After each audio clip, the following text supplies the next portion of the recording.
Welcome to the English with Kirsty podcast from www.englishwithkirsty.com.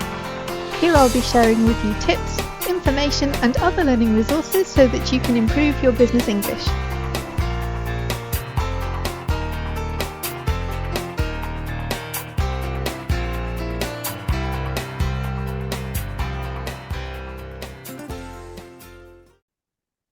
Hi everyone, and welcome back to the English with Kirsty podcast. And today I have a returning guest.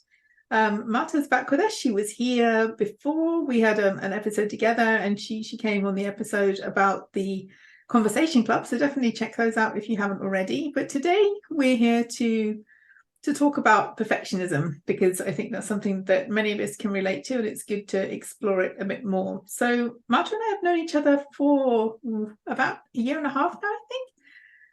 First she came to the, she was involved in one of my challenges, and then she started coming to the conversation club. And now she's one of our regular visitors at the club for freelancers and business owners. So that's how we know each other. But maybe you'd like to tell the listeners something about yourself and what you do if they don't know you already. Yes, of course. Thank you. Well, I'm a freelance translator. I translate from English and German into Spanish most of the time, and sometimes into Catalan as well. I come from Barcelona, but I've been living in Germany for more than 20 years now. And as a translator, my main fields of expertise are marketing and advertising or transcreation. Mm-hmm. And a couple of years ago, I started offering consultancy services to fellow translators, interpreters, copywriters, editors too. And I help them to get better organized with their time, to get better organized, to find more time for the things they care most about. And I help them with mindset issues too. So I help them dealing with perfectionism when their perfectionism is holding them back. And because, well, with perfectionism, I'm quite the expert. So this is something I can, something I can relate very, very good to. Yeah, I think it's something that can follow us throughout our lives if it's something that we are prone to do. I know that for me, it's something that, I guess not in all areas, but if it's something that I care about, then I can be a perfectionist, and sometimes I can get in my own way, which is one of the reasons why I wanted to have this talk here, because for me, it's something that can show up at work, but it mainly shows up when I'm learning languages. So I thought that would be a good topic for us. So let's start. How would you define perfectionism? Well, in my case, it would be this love for details, for small details, but sometimes this love turns into an obsession, and then I will forget this bigger picture, And in my case, it's also this desire to do everything as well as possible. And this, as in your case, this is for things I care. I care very, how do you say? For things that are important for me. And my perfectionism is like when, as a translator or as a language learner, is something that I have to deal a lot with. I mean, I think it has positive sides too. Like it means that you have good attention to detail, and like some of it is good, some of it is because you're trying to protect yourself from making mistakes or doing something wrong. But I think the problem comes when it's too much. Like for me, it's not even about getting everything right. Sometimes I don't even do things because I'm like, oh, that might not be right, or I won't post that comment because maybe there's a small mistake in it and I don't want people to see that. And that means that people don't find out what I would have said, and maybe it would have been useful for them. But because I was too busy being a perfectionist, they didn't find out what my idea would have been. So I think really perfectionism is a problem when it when it stops us doing the things that we could do or the things that we want to do, or when it prevents us from growing because we're too scared to take that next step. Yeah, absolutely. So how has it been for you in terms of language learning? Did it ever stop you from doing things, or did it make anything take longer than it should have, or how does it look? Yes, absolutely. I still can remember as a child when I started learning English, I had this, I wanted to learn every single word by heart. I had these very high expectations on me, even as a child. And I can still remember trying to learn every single word from, I don't know, lesson one. And then noticing I don't have any time left for any word from lesson 5, and this led to a lot of stress, and well, it didn't serve me at all, these very high expectations. And I said it before, I've been living in Germany for more than 20 years now. And English was or used to be my first additional language. And then in university, I started learning German. And at some point, whenever I tried to speak English, German would get in the way. And then I moved to Germany and I came to live in this very German bubble. So my English would get, or my English got very rusty, and I wasn't fluent anymore. And I felt so self-conscious because I thought, oh, as a freelance translator, I should be able to speak fluently, that I stopped at all speaking. I avoided any situation in which if I had to speak in English, I wouldn't go. And then my spoken English really, really got rusty. If you don't practice for 20 years, you cannot be fluent anymore. And I think looking back, this was my perfectionism getting in the way, which is a pity. Yeah, because often we can find strategies to avoid the thing that we don't want to do. Like at the beginning of when I started using German in a real context, so not just for studying, but I was working on a project with a lot of German people, and I could avoid speaking to them by writing emails and messages. That was an option that was available to me, and I took it every time because I didn't want to talk to anyone.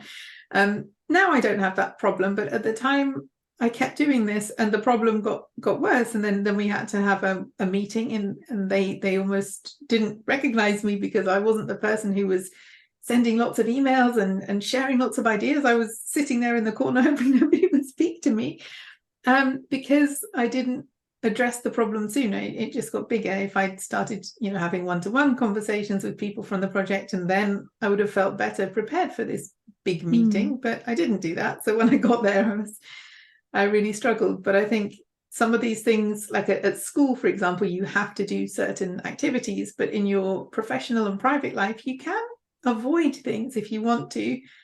But if you do that, they never get better because the problem doesn't get resolved. Yeah. And sometimes in my case, they get bigger and bigger in my head.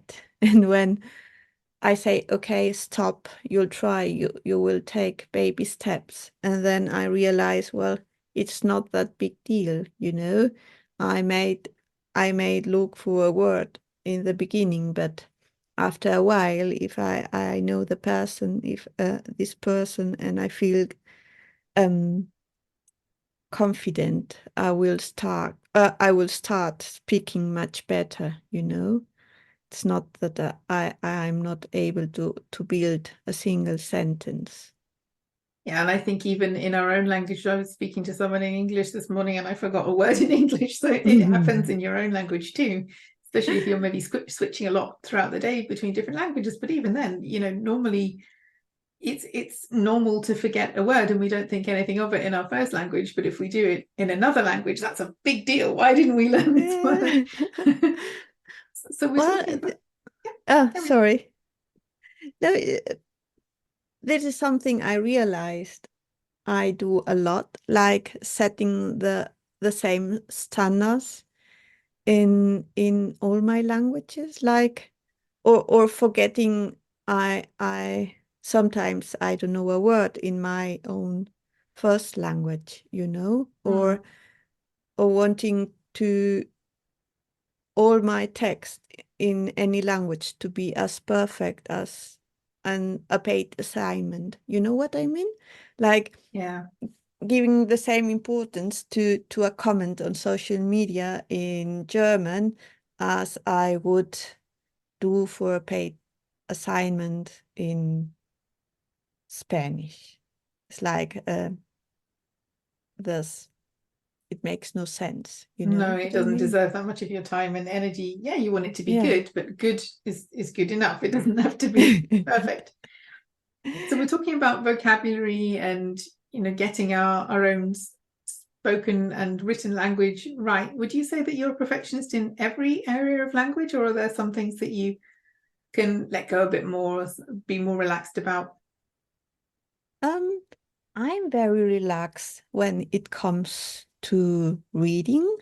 I read a lot and I don't need to know every single word. Or Mm, when I'm listening, when I'm watching a show or something, I can say, well, I think I read a lot of fantasy and like historical novels. okay. I like Game of Thrones, this kind of thing. Mm. And I mean, you cannot learn every weapon by heart. Some of those are It's created as well. They're fantasy worlds, so some of those things don't even exist in the yeah. real world. So I don't really care if I don't understand. And I always say to myself with this kind of books, okay, if this word is so important, it will keep uh, coming again and again. And Mm. in the end, I will understand it from the context. And if not, it wasn't that important. So I say, okay, they are fighting again. He's still alive or not, I don't really care. So Mm. I'm not perfectionist in every area. What about you? I think it's probably the same. So things that don't reflect on me, like reading and listening, I can be more relaxed about. But if I feel that Hmm. it's reflecting me, my own understanding of the language, like speaking um, or writing, then I care more. And I think also I feel more relaxed the better I know a language. So because I know that there are ways that I can get myself out of a difficult situation if I don't know something. I find it most frustrating at the beginning of a language because I don't have the vocabulary. I guess in English, I feel quite confident that I can express myself and I don't really hunt around for words much in English. I know how to explain what I'm thinking or what I want to say. And when that's taken away from you in a new language, whilst I enjoy the parts of a new language, like discovering how it works and seeing the differences between this language and other languages that I speak, or finding out how the grammar works, because I love grammar and looking for patterns and understanding how it works. But I don't love feeling like a child, a small child, and not being able to express myself. Whereas when I have been speaking a language for a bit longer, it's frustrating that I don't know some of the words that I need, but I'm better able to communicate and to describe something or to say something in a different way. So I start to feel a bit less self-conscious then, because I know that I will find a way. Whereas at the beginning I have no idea what to say, and then that makes me feel very self-conscious. But I think you had a different experience, didn't you? It's the other Yeah, way for you. it's the other way around. I feel much more confident and I feel much braver. at the beginning, because I think, okay, I'm a beginner. Nobody expects me to build a right sentence, So I'm brave, and I will speak a lot. And well, if that I don't set these high expectations on me.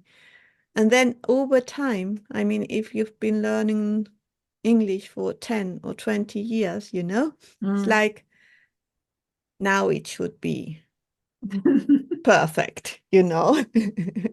And of course, this is impossible, but I feel more self-conscious now that at the beginning. Although I speak much better now, Yeah, I don't know. Yeah, I guess some people relate to one way and some people to the other. Feeling so self-conscious at either end of the spectrum probably doesn't help us. I think it's good to be honest about how we feel, because if you try to suppress your emotions and pretend they're not there, they will come back. They don't go anywhere, they just build up.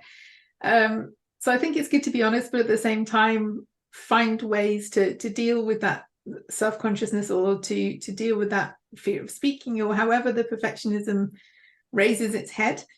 So what would you say are some tips, some practical things to try and, it's a process, it's not going to be gone tomorrow, it's something that we have to keep working on, but what's helped you, or what tips would you give to someone else who is thinking about this?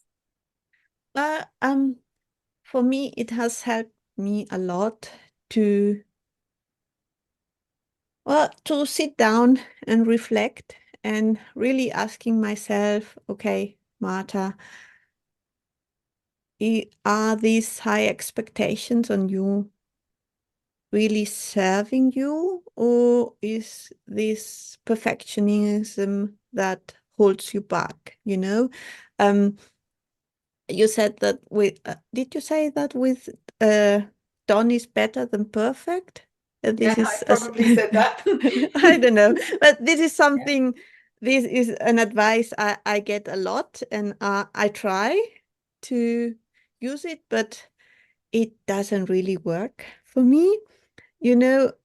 And then I say, okay, it's better if I send this email today, or if I post this content on social media, or shall I wait until tomorrow, and go over it and read it again. And most of the times it's better for me if I wait. Yeah, you see things that you didn't see when you wrote it, you need a bit of And space. I think, well, this may be perfectionism, but it's a perfectionism that serves me, I feel better. Uh, it's something that helps me. But like I said, to say I won't speak at all in English because I'm not fluent enough, this is something that's holding me back in every area. So this has to stop. So this asking me is this the right thing to do? Yes, this is something I would advise other Yeah, and people to do.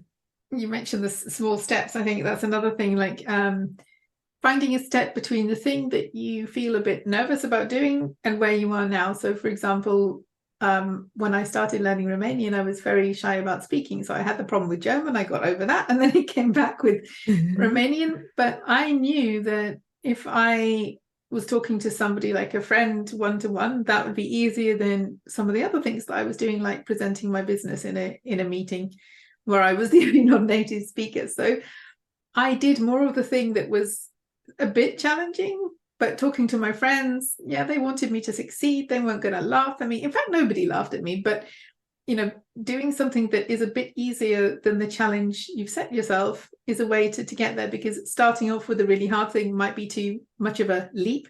But if you can find a step in between that is a bit of a stretch, a bit of a challenge, but it's not too bad, and then you do that, you find you can do it, you feel better about it, and then you can go on to the next thing. I think for me that helps. So finding easier ways to get to activity or the place that I want to be. Yes, absolutely. This would be my advice too, like taking baby steps.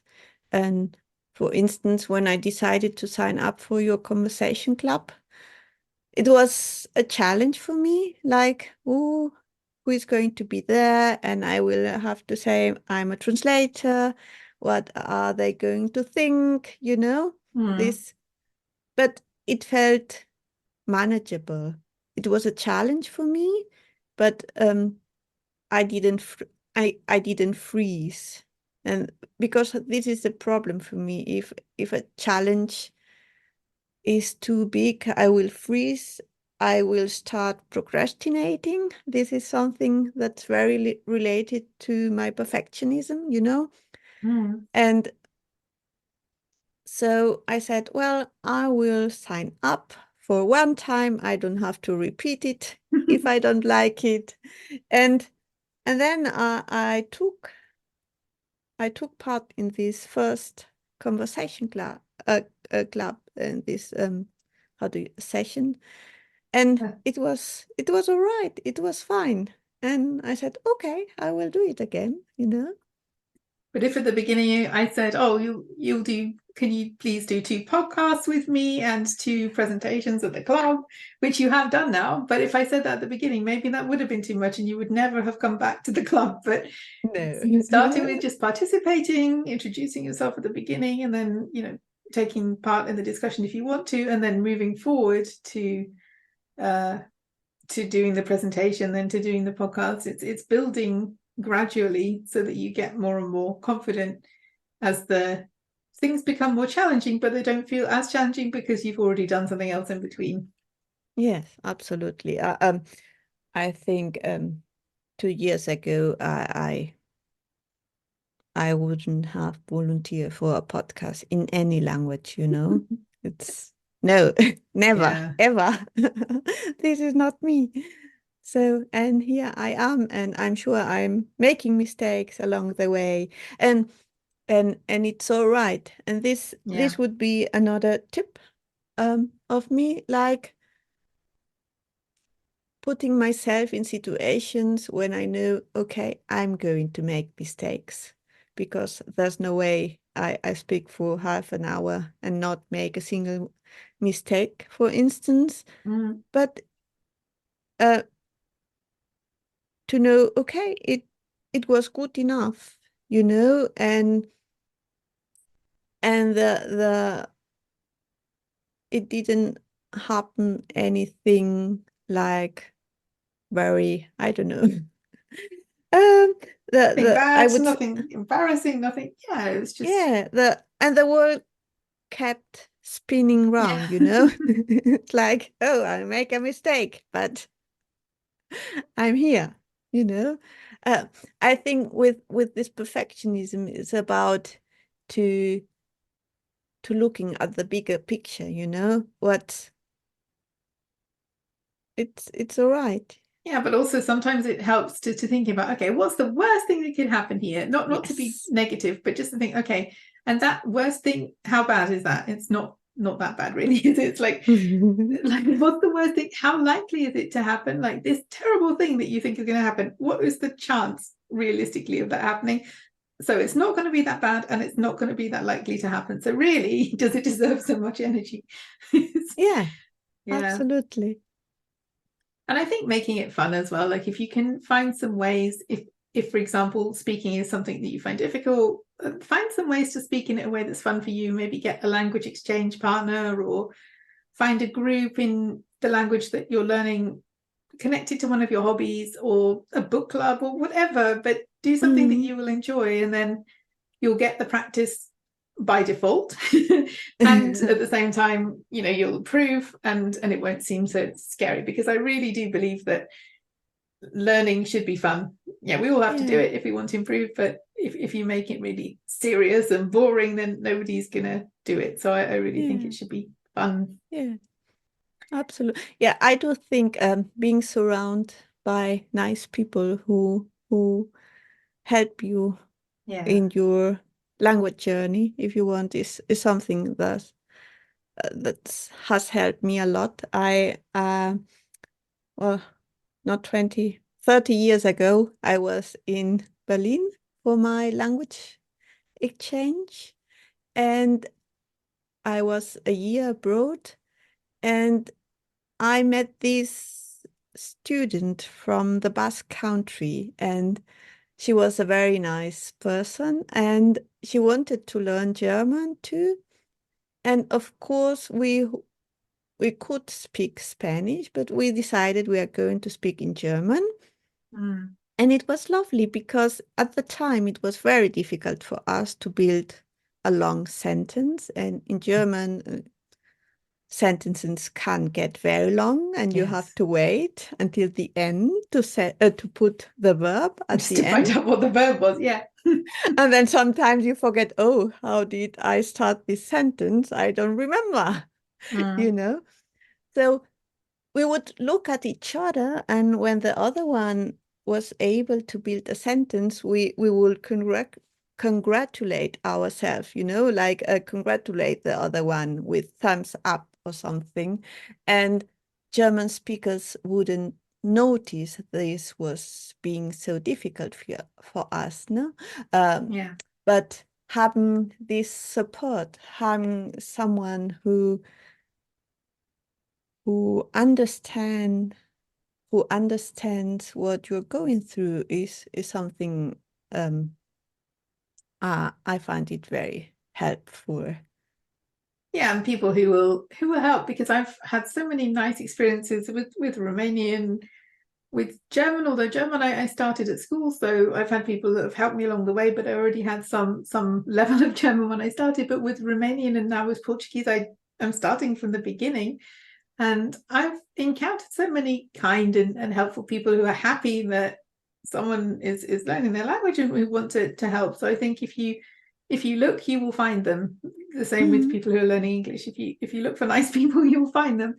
Yeah, And yeah, then you can maybe help those people, or maybe help them in some other way. But yeah, I think it's good to not be alone when you're trying to get past your perfectionism, but also learning a language in general. yeah. I actually practice quite a bit for this interview because I wanted to be spontaneous, but I wanted to rehearse as well, Mm. finding this balance. And I rehearsed with two fellow translators who actually were guests of you on the podcast, Jane Eggers and Olivia Siegel. And it Yeah. was so nice. They are both native speakers, and we met online for a little chat about perfectionism. And it's it's nice to get this feedback and to um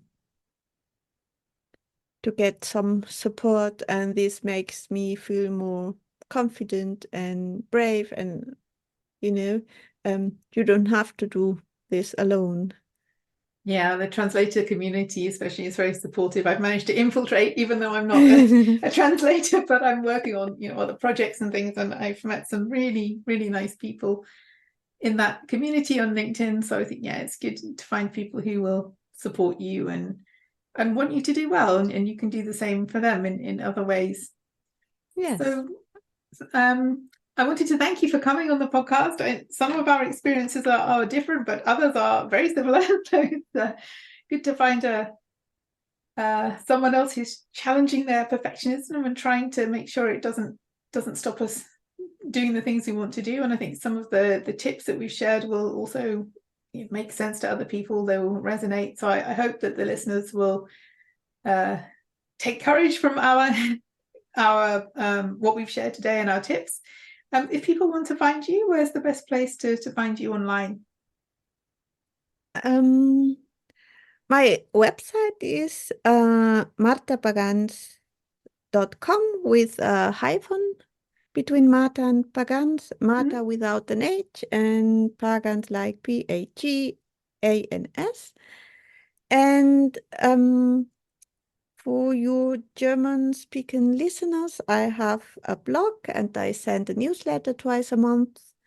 And I'm fairly active on LinkedIn. In fact, I think we met there at the we did. beginning. And I'm always happy to be connected with new people. So if you want to get in touch, just drop me a line. Okay, and I'll put all of those links on our interview page so people can just click straight through. And yeah, thank you for coming back on the podcast, and I'm sure we'll see each other again soon. Have a lovely day. Yeah, thanks for having me.